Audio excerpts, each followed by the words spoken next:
ಊಟ ತಿಂಡಿ ತಿನಿಸಿ ಸುಮ್ಮನಾಗಿಸ್ತಾರಾ ಸಿಎಂ? ಶಾಸಕರ ಸಿಟ್ಟಿಗೆ ಹೈಕಮಾಂಡ್ನಲ್ಲೇ ಸೂತ್ರ. ಮನೆ ಬಾಗಿಲಿಗೆ ಬಂದಿರೋ ಸಮಸ್ಯೆಗೆ ಪರಿಹಾರ ಸಿಗುತ್ತಾ? ಇದುವೇ ಚದುರಂಗದ ಮೊದಲ ಸ್ಟೋರಿ. ತಿಂಡಿಗೆ ಬನ್ನಿ ಶಾಸಕರೇ.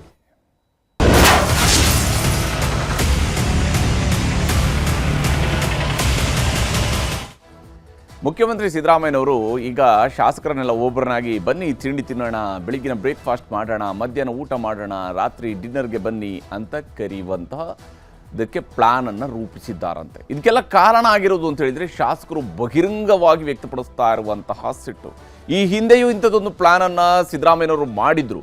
ಏನು, ಜಿಲ್ಲಾವಾರು ಶಾಸಕರುಗಳ ಸಭೆಯನ್ನು ಕರೆಯುವಂಥದ್ದು, ಆಯಾ ಜಿಲ್ಲೆಗಳಿಗೆ ಸಂಬಂಧಪಟ್ಟಂತಹ ಅಹವಾಲುಗಳನ್ನು ತೆಗೆದುಕೊಳ್ಳುವಂಥದ್ದು, ಏನು ಅನುದಾನ ಕೊಡಬಹುದು, ಯಾವ ಕಾಮಗಾರಿ ಕೈಗೆತ್ತಿಕೊಳ್ಬೇಕು, ಯಾವ ಯೋಜನೆಯನ್ನು ಜಾರಿಗೊಳಿಸಬೇಕು, ಯಾವ ಸ್ವರೂಪದಲ್ಲಿ ಶಾಸಕರ ಸಮಸ್ಯೆಗಳಿಗೆ ಸ್ಪಂದಿಸಬೇಕು, ಇವೆಲ್ಲವೂ ಕೂಡ ಸಿದ್ದರಾಮಯ್ಯನವರೇ ರೂಪಿಸಿದ್ದಂತಹ ಒಂದು ಸೂತ್ರ ಆಗಿತ್ತು. ಯಾವಾಗ 2023ರಲ್ಲಿ ಸಿದ್ದರಾಮಯ್ಯನವರ ಸರ್ಕಾರ ಬಂದ ನಂತರ ಮೊದಲ ಬಾರಿಗೆ ಶಾಸಕರ ಒಂದು ಪತ್ರ ವೈರಲ್ ಆಗಿತ್ತಲ್ಲ, ಏನು ನಮಗೆ ಅನುದಾನ ಸಿಗ್ತಿಲ್ಲ ಅನ್ನುವಂತಹ ಕೋಪತಾಪ ಎಲ್ಲವೂ ಕೂಡ ವೈರಲ್ ಆಗಿತ್ತಲ್ಲ, BR ಪಾಟೀಲ್ರು ಸೇರಿದಂತೆ ಬೇರೆ ಬೇರೆ ಶಾಸಕರುಗಳ ಸಹಿ ಇದ್ದಂಥದ್ದು. ಆಗ ಶುರುವಾಗಿತ್ತು ಒಂದು ಮೀಟಿಂಗಿನ ಪರ್ವ. ಆದರೆ ನಂತರ ಅದು ಮುಂದೆ ಬಂದಂತಹ ಬಹುತೇಕ ಬೆಳಗಾವಿ ಸೆಷನ್ನ ಕಾರಣಕ್ಕೋ ಬೇರೆ ಬೇರೆ ಕಾರಣಕ್ಕಾಗಿ ಅದನ್ನು ಮುಂದೂಡಿರುವಂಥದ್ದು ಆಮೇಲೆ ನಡೀಲೇ ಇಲ್ಲ. ಈಗ ಮತ್ತೆ ಶಾಸಕರು ಸಿಟ್ಟಾಗಿದ್ದಾರೆ. ಹೀಗಾಗಿ ಈಗ ತಿಂಡಿಗೆ ಬನ್ನಿ ಶಾಸಕರೇ ಅಂತ ಕರೆಯುವಂತಹ ಸ್ಥಿತಿ ನಿರ್ಮಾಣ ಆಗಿದೆ. ಭ್ರಷ್ಟಾಚಾರದ ಆರೋಪ, ಸ್ವಪಕ್ಷೀಯರ ಸಿಟ್ಟು, ಇವೆಲ್ಲವೂ ಕೂಡ CMಗೆ ತಲೆಬಿಸಿಯನ್ನು ತಂದಿಟ್ಟುಕೊಂಡಿರುವಂಥದ್ದು ಸುಳ್ಳಲ್ಲ. ಯಾಕಂದರೆ ಯಾವುದೇ ಸರ್ಕಾರ ತನ್ನದೇ ಪಕ್ಷದ ಶಾಸಕರ ಸಿಟ್ಟನ್ನು ಅರಗಿಸ್ಕೊಳ್ಳೋದಕ್ಕೆ ಸಾಧ್ಯ ಇಲ್ಲ. ಅದು ತಲೆಬಿಸಿಯನ್ನು ತಂದುಕೊಡುತ್ತೆ.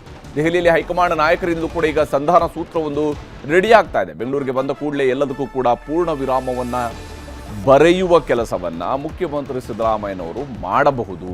ಯಾಕಂದರೆ ಸಿದ್ದರಾಮಯ್ಯನವ್ರಿಗಿರುವಂಥ ಅನುಭವ, ಅವ್ರಿಗಿರುವಂತಹ ಒಮ್ಮೆ ಶಾಸಕರು ಅವರ ಎದುರುಗಡೆ ಕುಳಿತುಕೊಂಡ್ರು ಅಂತ ಹೇಳಿದರೆ ಸಹಜವಾಗಿಯೇ ಏನೇ ಭಿನ್ನಮತ, ಏನೇ ಅಸಮಾಧಾನ, ಯಾವುದೇ ಸ್ವರೂಪದಲ್ಲಿ ದುಡ್ಡು ಸಿಕ್ಕಿಲ್ಲ ಅಂತ ಹೇಳುವಂಥ ನೋವುಗಳಿದ್ರು ಕೂಡ ಆಯ್ತು ಕಣಯ್ಯ ಮಾಡಿಕೊಡ್ತೀನಿ ಅಂತ ಹೇಳುವಂತಹ ರೀತಿಯಲ್ಲಿ ಸಿದ್ದರಾಮಯ್ಯನವರು ಮಾತನಾಡ್ತಾರೆ. ಹೀಗಾಗಿ ಸಿದ್ದರಾಮಯ್ಯನವರು ಈಗ ಅಂಥದ್ದೊಂದು ಕೆಲಸವನ್ನು ಮಾಡೋದಕ್ಕೆ ಹೈಕಮಾಂಡ್ನವರು ಕೂಡ ಸೂಚನೆಯನ್ನು ಕೊಟ್ಟಿದ್ದಾರೆ ಅಂತ ತಿಳ್ಕೊಂಡು. ಹಾಗಾಗಿ ಏನೇನು ನಡೀತಾ ಇದೆ, ತಿಂಡಿಗೆ ಬನ್ನಿ ಶಾಸಕರೇ ಅಂತ ಕರೀತಾ ಇರುವಂಥದ್ದು ಯಾವ ಕಾರಣಕ್ಕಾಗಿ ಅನ್ನೋದನ್ನು ನಿಮಗೆ ಹೇಳ್ತೀನಿ.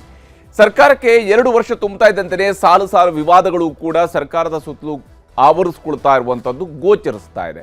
ಯಾಕಂದರೆ ಸರ್ಕಾರ 2 ವರ್ಷ ತುಂಬಿ ಭಾಳ ಖುಷಿಯಾಗಿ ಇನ್ನು ಮುಂದಿನ 3 ವರ್ಷವನ್ನು ಆಡಳಿತ ನಡೆಸಬೇಕು ಅಂತ ಹೇಳುವಂಥ ಸಂದರ್ಭದಲ್ಲಿನೇ ಇಲಾಖೆಗಳಲ್ಲಿ ಭ್ರಷ್ಟಾಚಾರದ ಆರೋಪ, ಇದರ ವಿರುದ್ಧ ಈಗಾಗಲೇ ಪ್ರತಿಪಕ್ಷಗಳು ಕೂಡ ಮುಗಿಬಿದ್ದಿದ್ದಾವೆ. ಇವೆಲ್ಲವೂ ಕೂಡ ಸರ್ಕಾರಕ್ಕಿರುವಂತಹ ಸವಾಲುಗಳೇ.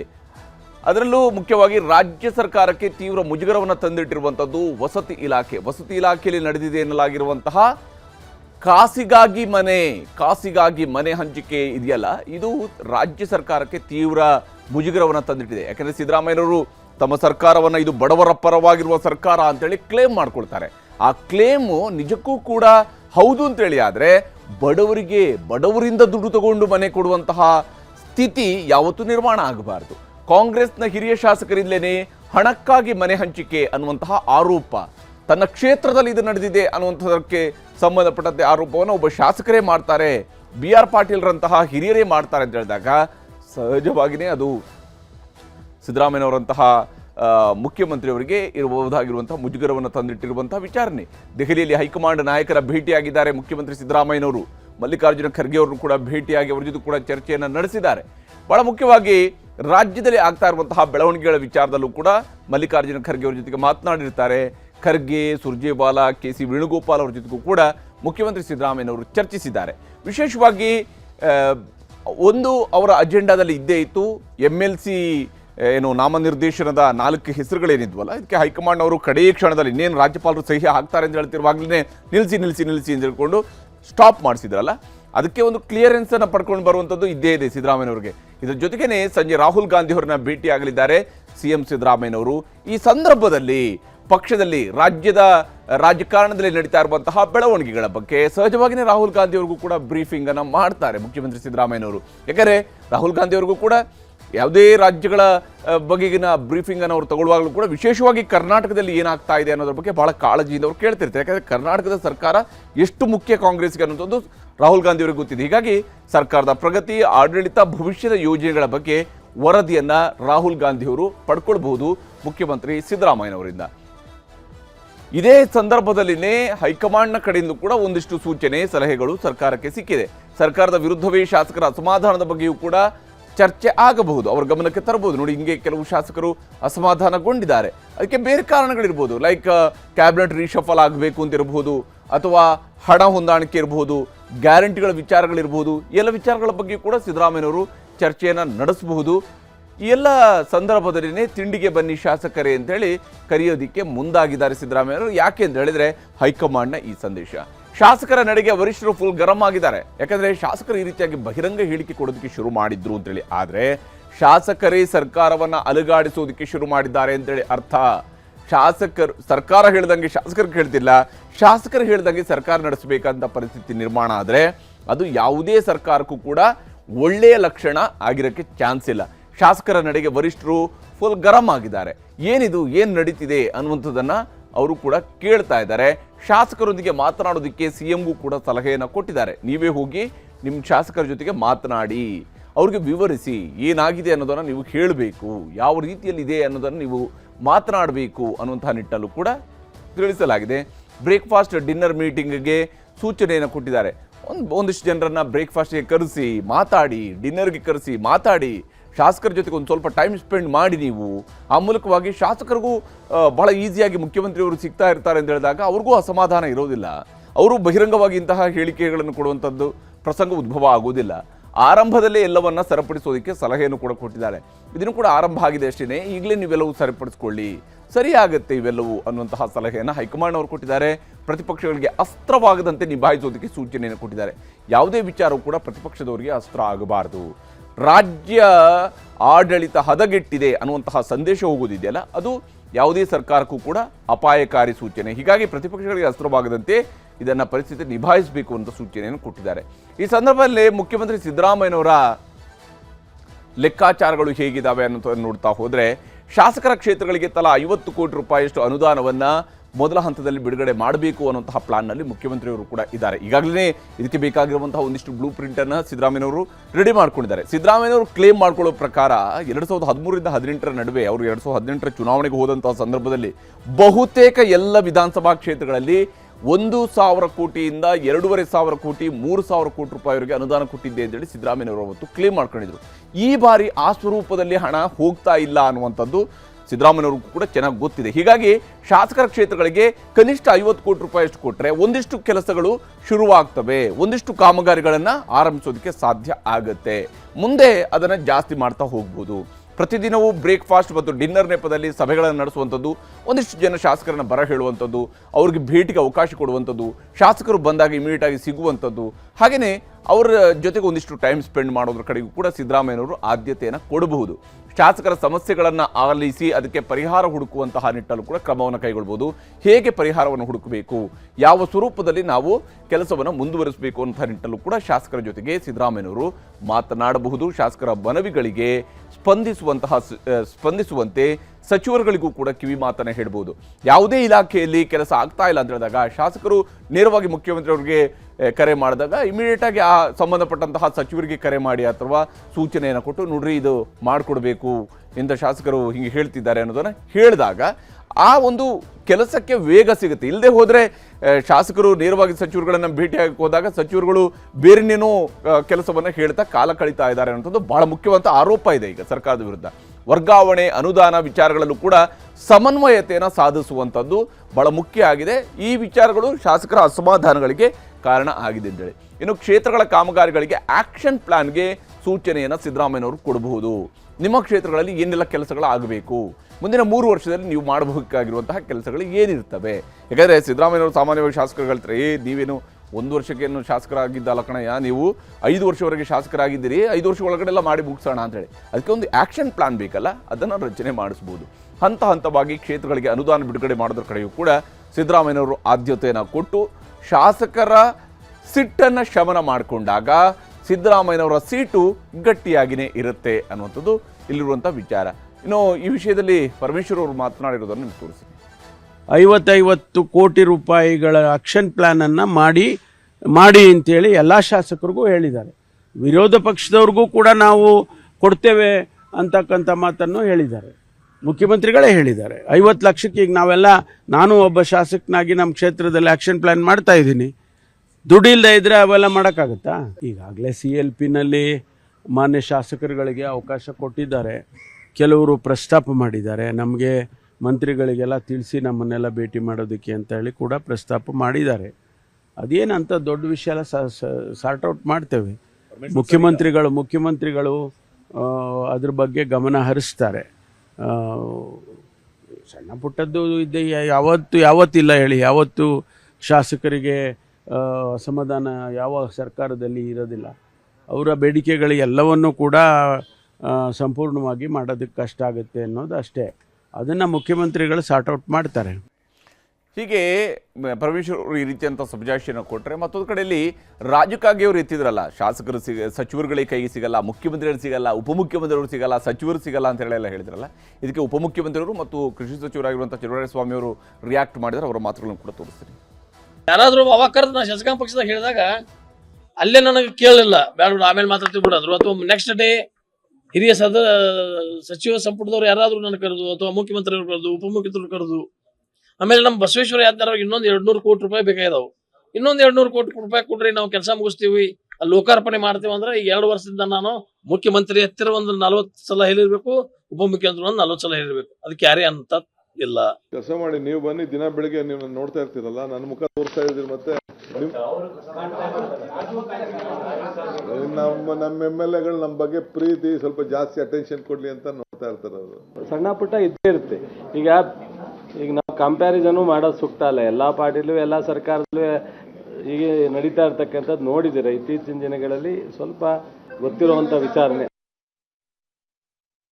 ಹೀಗೆ ಅವರದೇ ಆದಂತಹ ದಾಟಿಯಲ್ಲಿ ಸಮಜಾಯಿಷಿಗಳನ್ನು ಕೊಡ್ತಾ ಇದ್ದಾರೆ. ಇದರ ನಡುವೆ ಸಚಿವ ಜಮೀರ್ ಅಹಮದ್ ಖಾನ್ ಅವರಿಗೆ ಮತ್ತೊಂದು ಸಂಕಷ್ಟ ಎದುರಾಗಿದೆ. ಅವರ ವಿರುದ್ಧ ಒಂದು ದೂರನ್ನು ಲೋಕಾಯುಕ್ತದಲ್ಲಿ ದಾಖಲು ಮಾಡಿದ್ದಾರೆ NR ರಮೇಶ್ ಅವರು. ಸಚಿವ ಜಮೀರ್ ಅಹಮದ್ ಖಾನ್ ವಿರುದ್ಧ ಲೋಕಾಯುಕ್ತದಲ್ಲಿ ದೂರನ್ನು ದಾಖಲಿಸಿದ್ದಾರೆ.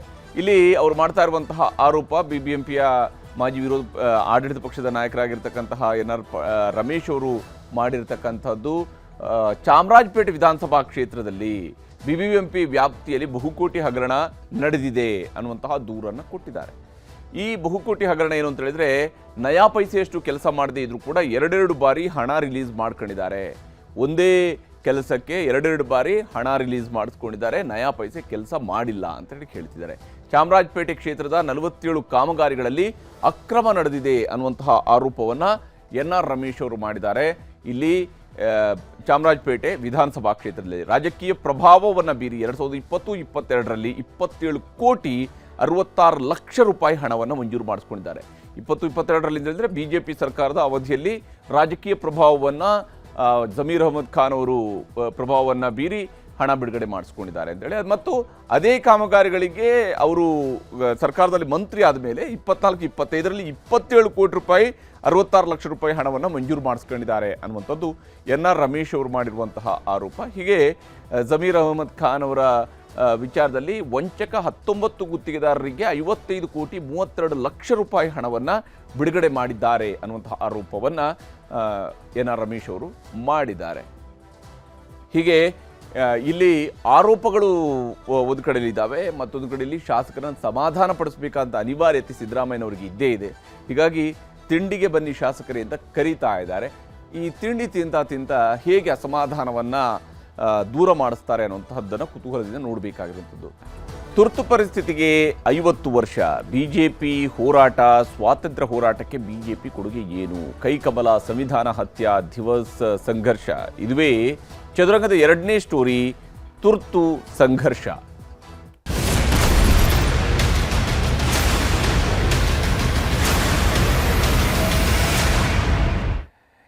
ದೇಶದಲ್ಲಿ ತುರ್ತು ಪರಿಸ್ಥಿತಿಯನ್ನು ಇಂದಿರಾ ಗಾಂಧಿಯವರ ಸರ್ಕಾರ ಘೋಷಣೆ ಮಾಡಿದ್ದು ಇಂದಿಗೆ ಸರಿಯಾಗಿ 50 ವರ್ಷಗಳ ಹಿಂದೆ, ಜೂನ್ 25, 1975ರಲ್ಲಿ ಘೋಷಣೆ ಮಾಡಿರುವಂಥದ್ದು. ಇವತ್ತು 2025ರಲ್ಲಿದ್ದೀವಿ. 50 ವರ್ಷಗಳ ಹಿಂದೆ ತುರ್ತು ಪರಿಸ್ಥಿತಿಯನ್ನು ಘೋಷಣೆ ಮಾಡಲಾಗಿತ್ತು. 50 ವರ್ಷಗಳ ಹಿಂದಿನ ತುರ್ತು ಪರಿಸ್ಥಿತಿಯ ಸ್ಮರಣೆಯನ್ನು ಇವತ್ತು ಕೇಂದ್ರ ಸರ್ಕಾರ ಮಾಡ್ತಾ ಇದೆ, BJP ವಿಶೇಷವಾಗಿ ಮಾಡ್ತಾ ಇದೆ. ಪ್ರಧಾನಮಂತ್ರಿ ಮೋದಿಯವರು ಇದರ ಬಗ್ಗೆ ಟ್ವೀಟ್ಗಳನ್ನು ಮಾಡ್ತಾ ಇದ್ದಾರೆ. ಮಾಜಿ ಪ್ರಧಾನಮಂತ್ರಿಗಳಾಗಿರುವಂಥ ಎಚ್ ಡಿ ದೇವೇಗೌಡರು ತಮ್ಮ ಅನುಭವಗಳನ್ನು ಹೇಳ್ತಾ ಇದ್ದಾರೆ. ಸಂವಿಧಾನ ಹತ್ಯಾ ದಿವಸ್ ಘೋಷಣೆ ಅಡಿಯಲ್ಲಿ ಬಿಜೆಪಿ ಹೋರಾಟವನ್ನು ಮಾಡ್ತಾ ಇದೆ. ಸಂವಿಧಾನವನ್ನೇ ಬದಲಿಸಿದವರು ಬಿಜೆಪಿಗರು ಅಂತ ಕಾಂಗ್ರೆಸ್ನವರು ತಿರುಗೇಟನ್ನು ಕೊಡ್ತಾ ಇದ್ದಾರೆ. ಕಾಂಗ್ರೆಸ್ನವರು ಮರೆಯೋದಕ್ಕೆ ಬಯಸುವಂತಹ ಇತಿಹಾಸದ ಒಂದು ಭಾಗ ಯಾವುದಾದರೂ ಇದೆ ಅಂತ ಹೇಳಿದರೆ ಅದು 1975ರಲ್ಲಿ ಘೋಷಣೆ ಆದಂತಹ ತುರ್ತು ಪರಿಸ್ಥಿತಿಯನ್ನು, ಇಂದಿರಾ ಗಾಂಧಿಯವರ ಆಡಳಿತದ ಅವಧಿಯಲ್ಲಿ ಘೋಷಣೆ ಆದಂತಹ ತುರ್ತು ಪರಿಸ್ಥಿತಿಯನ್ನು ಕಾಂಗ್ರೆಸ್ನವರು ಇತಿಹಾಸದಲ್ಲಿ ಸದಾಕಾಲ ಮರೆಯೋದಕ್ಕೆ ಬಯಸುವಂತಹ ಒಂದು ಘಟನೆ. ಆದರೆ ಅದು ಬಿ ಜೆ ಪಿ ಸದಾಕಾಲ ಸ್ಮರಿಸೋದಕ್ಕೆ ಬಯಸುವಂತಹ ಘಟನೆ ಯಾವುದಾದ್ರೂ ಇತ್ತು ಅಂತ ಹೇಳಿದರೆ ಅದು ಭಾರತ ದೇಶಕ್ಕೆ ಇಂದಿರಾ ಗಾಂಧಿಯವರು ಹೇರಿದಂತಹ ತುರ್ತು ಪರಿಸ್ಥಿತಿ. ಹೀಗಾಗಿಯೇ ಈ ವಿಚಾರದಲ್ಲಿ ಬಹಳ ದೊಡ್ಡದಾದಂತಹ ರಾಜಕೀಯದ ಯುದ್ಧ ನಡೀತಾ ಇದೆ, ರಾಜಕೀಯ ಯುದ್ಧ ನಡೀತಾ ಇದೆ. ಬೆಂಗಳೂರು, ಮಂಗಳೂರು, ಬೀದರ್, ರಾಮನಗರ ಹೀಗೆ ರಾಜ್ಯದ ಬೇರೆ ಬೇರೆ ಭಾಗಗಳಲ್ಲೂ ಕೂಡ ಇವತ್ತು ಈ ತುರ್ತು ಪರಿಸ್ಥಿತಿಯ ವಿರುದ್ಧ ಹೋರಾಟವನ್ನು ನಡೆಸಲಾಗಿದೆ. ಪ್ರತಿಭಟನೆಗಳನ್ನು, ಪ್ರದರ್ಶನಗಳನ್ನು ಮಾಡೋದ್ರ ಮೂಲಕ ಮತ್ತು ತುರ್ತು ಪರಿಸ್ಥಿತಿಯ ಸಂದರ್ಭದಲ್ಲಿ ಯಾರೆಲ್ಲ ಹೋರಾಟದಲ್ಲಿ ಭಾಗಿಯಾಗಿ ಜೈಲಿಗೆ ಹೋಗಿದ್ರು ಅಂಥವರನ್ನು ಗೌರವಿಸುವಂತಹ ಕೆಲಸವನ್ನು ಭಾರತೀಯ ಜನತಾ ಪಕ್ಷದವರು ಮಾಡಿದ್ದಾರೆ. ಇಲ್ಲಿ ಈ ವಿಚಾರಕ್ಕೆ ಸಂಬಂಧಪಟ್ಟಂತೆ ಪ್ರಧಾನಮಂತ್ರಿ ನರೇಂದ್ರ ಮೋದಿಯವರು ಕಾಂಗ್ರೆಸ್ಗೆ ದೊಡ್ಡದಾದಂತಹ ಟಾಂಗ್ ಕೊಟ್ಟಿದ್ದಾರೆ. ಪ್ರಜಾಪ್ರಭುತ್ವದ ಕರಾಳ ದಿನಗಳಿಗೆ 50 ವರ್ಷ ಅಂತೇಳಿ ಪ್ರಧಾನಮಂತ್ರಿ ನರೇಂದ್ರ ಮೋದಿಯವರು ಇದನ್ನು ಬಣ್ಣಿಸಿದ್ದಾರೆ. ಪ್ರಜಾಪ್ರಭುತ್ವದ ಕರಾಳ ದಿನಗಳಿಗೆ 50 ವರ್ಷ ಆಗಿದೆ. ತುರ್ತು ಪರಿಸ್ಥಿತಿ ಹೇರಿದ್ದು ಪ್ರಜಾಪ್ರಭುತ್ವದ ಕಗ್ಗೊಲೆಯಾಗಿತ್ತು. ಇಂದಿರಾ ಗಾಂಧಿಯವರು ಹೇಳಿದಂತಹ ತುರ್ತು ಪರಿಸ್ಥಿತಿ ಭಾರತದ ಪ್ರಜಾಪ್ರಭುತ್ವದ ಕಗ್ಗೊಲೆಯಾಗಿತ್ತು. ಇದು ದೇಶದ ಪಾಲಿಗೆ ಸಂವಿಧಾನ ಹತ್ಯಾ ದಿವಸ್. ಯಾಕೆಂದರೆ ಸಂವಿಧಾನ ಕೊಟ್ಟಂತಹ ಮೂಲಭೂತ ಹಕ್ಕುಗಳನ್ನು ಅವತ್ತು ಬರ್ಖಾಸ್ತು ಮಾಡಲಾಗಿತ್ತು, ಸಸ್ಪೆಂಡ್ನಲ್ಲಿ ಇಡಲಾಗಿತ್ತು. ಅವು ಆ ಮೂಲಭೂತ ಹಕ್ಕುಗಳೇ ನಮ್ಮ ಜನರಿಗೆ ಇರಲಿಲ್ಲ ಅಂತ ಹೇಳಿ ಸಂವಿಧಾನವನ್ನು ಮೂಲೆಗುಂಪು ಮಾಡಿದಂತಹ ದಿನ ಇದು. ಮೂಲಭೂತ ಹಕ್ಕುಗಳಿಗೆ ಧಕ್ಕೆ ಬಂದಂತಹ ದಿನ ಇದು ಅಂತ ಹೇಳಿ ಪ್ರಧಾನಮಂತ್ರಿ ನರೇಂದ್ರ ಮೋದಿಯವರು ಇದನ್ನು ಬಣ್ಣಿಸಿದ್ದಾರೆ. ಅಷ್ಟೇ ಅಲ್ಲದೆ ಪತ್ರಿಕಾ ಸ್ವಾತಂತ್ರ್ಯ ಹರಣವಾದಂತಹ ದಿನ ಅನ್ನೋದನ್ನು ಕೂಡ ಅವರು ಬರೆದಿದ್ದಾರೆ. ಹಾಗೆಯೇ ರಾಜಕಾರಣಿಗಳು, ಹೋರಾಟಗಾರರು, ವಿದ್ಯಾರ್ಥಿಗಳನ್ನು ಬಂಧಿಸಿದಂತಹ ದಿನ. ಅವತ್ತು ಜೂನ್ 25ರಂದು ದೇಶದ ಪ್ರಮುಖ ರಾಜಕಾರಣಿಗಳನ್ನು ಮೊದಲ ಹಂತದಲ್ಲಿಯೇ ಬಂಧನದಲ್ಲಿಡುವಂತಹ ಕೆಲಸವನ್ನು ಕೇಂದ್ರ ಸರ್ಕಾರ ಮಾಡಿತ್ತು. ತುರ್ತು ಪರಿಸ್ಥಿತಿ ವಿರುದ್ಧ ಹೋರಾಡದಂಥವರಿಗೆ ನನ್ನ ನಮನ ಅಂತ ಹೇಳಿ ಪ್ರಧಾನಿ ಮೋದಿಯವರು ಹೇಳಿದ್ದಾರೆ. ಅಷ್ಟೇ ಅಲ್ಲದೆ ಜೀವನಗಳನ್ನು ಬದಿಗೊತ್ತಿ ದೇಶಕ್ಕಾಗಿ ಅವತ್ತು ಎಲ್ಲ ಜನರು ಕೂಡ ಒಂದಾದರು. ಈ ತುರ್ತು ಪರಿಸ್ಥಿತಿಯ ವಿರುದ್ಧ ಹೋರಾಟವನ್ನು ನಡೆಸಿದರು.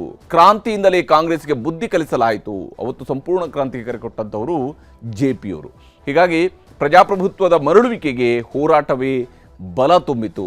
ನಮ್ಮ ಹೋರಾಟಗಳಿಂದಾಗಿ, ಪ್ರತಿಪಕ್ಷಗಳ ಹೋರಾಟದಿಂದಾಗಿ ಅವತ್ತಿನ ಕೇಂದ್ರ ಸರ್ಕಾರ ತುರ್ತು ಪರಿಸ್ಥಿತಿಯನ್ನು ಹಿಂಪಡೆಯುವಂತಹ ಸ್ಥಿತಿ ನಿರ್ಮಾಣ ಆಯಿತು ಅಂತ ಹೇಳಿ ಪ್ರಜಾಪ್ರಭುತ್ವ, ಸಂವಿಧಾನ ರಕ್ಷಣೆಗೆ BJPಯ ಸಂಕಲ್ಪ ಇದ್ದೇ ಇದೆ ಅನ್ನುವಂಥದ್ದನ್ನು ಪ್ರಧಾನಮಂತ್ರಿ ಮೋದಿಯವರು ಹೇಳಿದ್ದಾರೆ. ವಿಕಸಿತ ಭಾರತದ ಮೂಲಕ ಭಾರತದ ರಕ್ಷಣೆಯನ್ನು ನಾವು ಮಾಡ್ತೀವಿ ಅಂತ ಹೇಳಿ ಪ್ರಧಾನಮಂತ್ರಿ ಮೋದಿಯವರು ಈ ದಿವಸದಲ್ಲೇ ಘೋಷಣೆಯನ್ನು ಮಾಡಿದ್ದಾರೆ. ಅಭಿವೃದ್ಧಿ, ಬಡತನ ನಿರ್ಮೂಲನೆಗೆ ಆದ್ಯತೆಯನ್ನು ನಾವು ಕೊಡ್ತೀವಿ. ಅಭಿವೃದ್ಧಿಗೆ ಆದ್ಯತೆ, ಬಡತನ ನಿರ್ಮೂಲನೆಗೆ ಆದ್ಯತೆ, ಇದು ಕೇಂದ್ರ ಸರ್ಕಾರದ ಭರವಸೆ. ತುರ್ತು ಪರಿಸ್ಥಿತಿ ದಿನಗಳ ನೆನೆದರೆ ಕಣ್ಣೀರು ಬರುತ್ತೆ ಅನ್ನುವಂಥದ್ದನ್ನು ಕೂಡ ಪ್ರಧಾನಮಂತ್ರಿ ಮೋದಿಯವರು ಬರೆದಿದ್ದಾರೆ. ಯಾಕೆಂದರೆ ಅವತ್ತು ಅವರು RSSನ ಪ್ರಚಾರಕರಾಗಿ ಕೆಲಸ ಮಾಡಿದರು. ಎಮರ್ಜೆನ್ಸಿ ದಿನಗಳಲ್ಲಿ ನಾನೊಬ್ಬ RSS ಪ್ರಚಾರಕನಾಗಿದ್ದೆ. ಅವತ್ತು ಭಾಳ ಕೆಲಸವನ್ನು ಭೂಗತವಾಗಿದ್ದುಕೊಂಡೇ ಮಾಡಬೇಕಾಯಿತು. ಸರ್ಕಾರದ ವಿರುದ್ಧ ಹೋರಾಟವೇ ನಮಗೊಂದು ಪಾಠ ಆಗಿತ್ತು ಅಂತ ಹೇಳಿ ಪ್ರಧಾನಮಂತ್ರಿ ನರೇಂದ್ರ ಮೋದಿಯವರು ಆ ದಿವಸಗಳನ್ನು ನೆನಪು ಮಾಡಿಕೊಂಡಿದ್ದಾರೆ. ಆದರೆ ಯಾವಾಗ ಮೋದಿಯವರು ಈ ರೀತಿಯಾಗಿ ತುರ್ತು ಪರಿಸ್ಥಿತಿ ವಿಚಾರದಲ್ಲಿ ಸರ್ಕಾರದ ಕಾಂಗ್ರೆಸ್ನ ವಿರುದ್ಧ ಒಂದು ಕಿಡಿಕಾರಿದ್ರು, ಆ ಕಡೆಯಿಂದ ಕಾಂಗ್ರೆಸ್ನ ರಾಷ್ಟ್ರೀಯ ಅಧ್ಯಕ್ಷರಾಗಿರ್ತಕ್ಕಂತಹ ಮಲ್ಲಿಕಾರ್ಜುನ ಖರ್ಗೆ ಅವರು ಟಕ್ಕರ್ ಕೊಡುವಂಥ ಕೆಲಸವನ್ನು ಮಾಡಿದ್ದಾರೆ. ಮರೆಯುತ್ತಿರುವ ಘಟನೆಯನ್ನು ಮತ್ತೆ ನೆನಪಿಸುವ ಪ್ರಯತ್ನ ಅಂತೇಳಿ ಕರೆದಿದ್ದಾರೆ. ಅಂದರೆ ಕಾಂಗ್ರೆಸ್ ತಾನು ಮರೆಯೋದಕ್ಕೆ ಬಯಸುವಂಥದ್ದನ್ನು ಇಡೀ ದೇಶವೂ ಕೂಡ ಮರೆಯೋದಕ್ಕೆ ಬಯಸುತ್ತೆ ಅಂತೇಳಿ ಕಾಂಗ್ರೆಸ್ ಯೋಚಿಸ್ತಾ ಇರುತ್ತೆ. ಅದರ ಭಾಗವಾಗಿ ಅವರು ಹೇಳ್ತಾ ಇದ್ದಾರೆ. ಸಂವಿಧಾನದ ರಚನೆ ಪ್ರಕ್ರಿಯೆಯಲ್ಲಿ BJPಯ ಕೊಡುಗೆ ಏನೂ ಇಲ್ಲ ಅನ್ನುವಂಥದ್ದನ್ನು ಇತಿಹಾಸದ ಪುಟಗಳಿಂದ ಅವರು ಕೆದಕಿದ್ದಾರೆ. ಅವರು ಕೂಡ ಇತಿಹಾಸದ ಪುಟಗಳಿಂದ ತೆಗೆದು BJPಯವರಿಗೆ ಯಾವುದರಿಂದ ಕೌಂಟ್ರ್ ಕೊಡಬೇಕೋ ಅದೇ ಅಂಶಗಳ ಮೂಲಕವಾಗಿ ಮಲ್ಲಿಕಾರ್ಜುನ ಖರ್ಗೆ ಅವರು ಕೊಡ್ತಾ ಇದ್ದಾರೆ. ಸ್ವಾತಂತ್ರ್ಯ ಸಂಗ್ರಾಮದಲ್ಲಿ BJPಯವರ ಪಾತ್ರ ಇರಲಿಲ್ಲ. BJPಯ ಯಾವುದೇ ಸಿದ್ಧಾಂತದವರು ಕೂಡ ಸ್ವಾತಂತ್ರ್ಯ ಹೋರಾಟದಲ್ಲಿ ಯಾವ BJPಗರು ಪ್ರಾಣ ಕೊಟ್ಟರು ಸ್ವಾತಂತ್ರ್ಯಕ್ಕಾಗಿ ಅನ್ನುವಂತಹ ಪ್ರಶ್ನೆಯನ್ನು ಕೂಡ ಎತ್ತಿದ್ದಾರೆ. ಮೋದಿ ಸರ್ಕಾರದ ವೈಫಲ್ಯ ಮುಚ್ಚಿ ಹಾಕುವಂತಹ ನಾಟಕವನ್ನು ಈಗ ಸಂವಿಧಾನ ಹತ್ಯಾ ದಿವಸ ಆಚರಣೆ ಮೂಲಕವಾಗಿ ಇವರು ಮಾಡ್ತಾ ಇದ್ದಾರೆ ಅನ್ನೋಂಥದ್ದು ಮಲ್ಲಿಕಾರ್ಜುನ ಖರ್ಗೆ ಅವರ ಆರೋಪ. ಅಲ್ಲದೆ ಈ ವಿಚಾರಕ್ಕೆ ಸಂಬಂಧಪಟ್ಟಂತೆ ಅವರು BJPಯ ವಿರುದ್ಧ ತಿರುಗೇಟನ್ನು ಕೊಟ್ಟಿದ್ದಾರೆ. ಸಂವಿಧಾನ ಹತ್ಯಾ ದಿವಸ್ ಅನ್ನುವಂಥದ್ದೇ ಒಂದು ನಾಟಕ. ಪ್ರಜಾಪ್ರಭುತ್ವ, ಒಕ್ಕೂಟ ವ್ಯವಸ್ಥೆ ಬಗ್ಗೆ ಮೋದಿಯವರ ಪಾಠ ಕಾಂಗ್ರೆಸ್ಗೆ ಬೇಕಿಲ್ಲ ಅಂಥೇಳಿ ಮಲ್ಲಿಕಾರ್ಜುನ ಖರ್ಗೆ ಅವರು ಪ್ರತಿಪಾದಿಸಿದ್ದಾರೆ.